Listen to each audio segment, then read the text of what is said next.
Hi, welcome back to Freedom in Perspective. Today we are talking about validating pain through active listening and validating other people's pain. And that really starts just with the whole goal is to empower people in love with connection and healthy communication. Mm-hmm. And so a lot of times we can think like, what do you mean I'm listening? Like, I hear you. But sometimes people need to know that they're being heard. Yes. And here's just a couple tips to help. You know, we can have good intentions, but sometimes the way we communicate doesn't communicate hearing. So here are a few tips that we put together. Yeah, so some tips kind of for validating other people's pain and through active listening. The first one is pretty simple, is just repeating back what you heard. So if Sadie's kind of telling me about her day and what's going on or something that's frustrating her, and I'm hearing her talk about, she mentioned coffee, and then I'm like, oh, coffee, that's where I get stuck in. Instead of like being present and it allows me then to be like, okay, what is she saying? Hearing her and then repeating back like, hey, what I'm hearing you say is that you're really frustrated because I left the empty milk carton, whatever it might be. But like, and then I have the opportunity to be yes. like, oh no, actually it's not about the milk carton. It's right. about my friend said something mean to me. Right. Yesterday, yes. as an example. And so we get to, and she's like, oh, okay, it's not about that. And I get to then explain what it's really about, and then I get to feel heard. And validated. Yes. So first one was repeating back what you're hearing. Mm-hmm. And the second one is asking follow-up questions, yes. just to dive deeper into understanding like what the other person is actually feeling.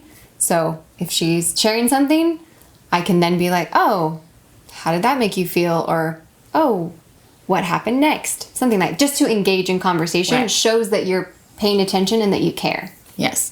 Questions are really powerful. So in all aspects of life, in active listening, with bosses, with coworkers, with friends, with relationships, questions are beautiful. Just a side note. Yes. So the first one was repeating back what you heard. Second one was asking follow-up questions. And the third one is giving emotional statements. So addressing the emotions of like, wow, that sounds really scary, or that sounds really frustrating, or gosh, that would make me really angry. Were you upset by that? And with that also gives Sadie the chance to be like, actually, no, I wasn't really scared. I didn't feel, I felt more sad than I felt scared. So it allows not only me it allows me to understand fully like where she's at, but then it also gives her the ability to express her own emotions and be like, oh wait, no, I didn't feel scared. I actually felt sad with that. Yeah, and sometimes also just having someone be like, wow, that sounds really scary, or that sounds really sad, can just make a person feel seen, where you're like, oh, it was actually really sad. Thanks for acknowledging it. Because sometimes, like, at least I used to be able to, like, I live in denial. It's okay. It wasn't that big of a deal. But sometimes just having someone acknowledge, like, oh, that's scary, or that's sad. You're like, oh, I feel seen. I feel heard. Feel so validated. Validated. Yeah. And in addition to like giving those comments, it doesn't mean that you fully agree necessarily with everything that happened. Right. But you're listening to how the person experienced it. Right. And so sometimes we can skip ahead and be like, that's not what happened. Like, that person didn't say that. And then the person expressing how they felt feels shut down and unheard. But if you can be like, wow, that would be really sad to feel it that way. Once they feel heard, then you could talk. You could go on to like what logically happened. Yes. Yeah. So giving like expression to emotions in that is really important. So that would be the third tip for us. And the fourth tip. And the fourth tip is like repeating. Yeah. Like if somebody's repeating something over and over again and you're like, we've already talked about this. Take a moment to think about, like, ask questions of, what am I not hearing about what the person's trying to express? Because they're obviously repeating it because there's something still not being heard or validated or understood that's really important to them. So if you can just be like, hey, what am I missing about the blue cup? Like, why do you keep bringing up the blue cup? Right. Can you help me to understand why it's so important to you? Right. Exactly. And that brings in the clarifying questions, the follow-up questions, and also addressing the repeated statements that are made by a person. Again, and you're being present and focused on what's going on. Yeah. And so that was the fourth one. And the fifth one, I've had to learn a lot because as a therapist, I want to fix things. I want to make it always better. But the fifth tip is just shut up and listen. Keep your mouth shut and just listen, actively listen. And I have a hard time with this sometimes because you know, I'm like, I want to fix it. Like, as, you know, Sadie's my friend, and if she's hurting and she's sad, like, I want to make it better. I want to, like, give you a tool to fix it, or, like, whatever, like, help fix it. Because I don't want you hurting, and I don't want you in pain, and I don't want you frustrated. So my go-to is like, well, let me fix it. Let me make it better. Let me make you feel better.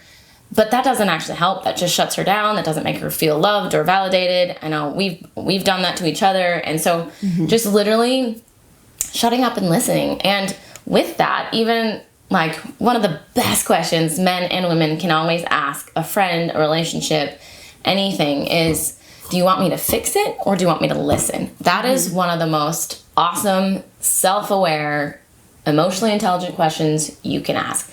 Do you want me to listen, or do you want me to fix it? Most of the time, people just want somebody to listen. They just want to be heard, validated. So those are really key. Yeah. And then once people feel heard, then you can start fixing it. Exactly. But I think the key part is to, like, engage with the emotions. Yes. First, because if we skip to the logic, people are going to, like, feel disconnected and shut down. And so shut up and listen. It's a lesson we all need to learn. Because then we get to really get to the heart of what somebody is, what's going on with somebody. And if we're not actually listening to the full story, we won't get to what's actually going on. Right. And just to kind of repeat back the 5 tips that we have are: repeat back what you've heard so you can kind of make sure what you're hearing is correct. Ask follow-up questions. Give emotional statements in response. That sounds sad. That sounds scary. Ask clarifying questions when you hear repeated statements. And shut up and listen. Yes. Yes. For deeper levels of connection and not trying to fix it, but to actually just be there and be present and create a better bond in communication and health. These are tips that we continually are working on and that we've learned that are really helpful, having somebody listen to us and for us listening to them. And remembering that the goal is connection, not trying to prove you're right or wrong, not trying to be right, not trying to fix it, but connecting with each other. So let us know what you guys think. Thanks so much for joining today, and we look forward to talking with you next time.